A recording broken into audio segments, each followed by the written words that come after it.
भारतीय दहशतगर्द हुकूमत पारा PP chairman Bilawal Bhutto Zardari जी x Twitter account ते पाबंदी।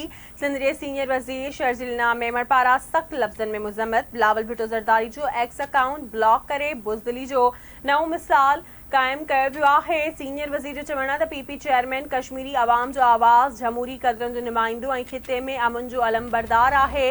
चेयरमैन बिलावल भुट्टो ज़रदारी जो आवाज़ करोड़े दिलुनि में गूंजे थो। का बि डिजिटल भित इन आवाज़ खे न रोके थी सघे। मोदी सरकार हर इन सोच खे दबाइण चाहे थो जेका इंतहा पसंद हिंदुत्व सोच खे चैलेंज करे थी। भारतीय दहशतगर्द हुकूमत पारा पीपी चेयरमैन बिलावल भुट्टो ज़रदारी जी एक्स अकाउंट ते पाबंदी। सिंध जे सीनियर वज़ीर शर्जील मेमण पारा सख्त लफ़्ज़नि में मुज़म्मत। बिलावल भुट्टो ज़रदारी जो एक्स अकाउंट ब्लॉक करे बुज़दिली जो नओं मिसाल कायम कयो वियो आहे।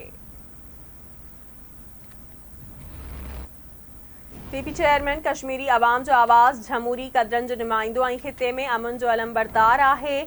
चेयरमैन बिलावल भुट्टो ज़रदारी जो आवाज़ करोड़े दिलुनि में गूंजे थो। का बि डिजिटल भित उन आवाज़ खे नथी रोके सघे।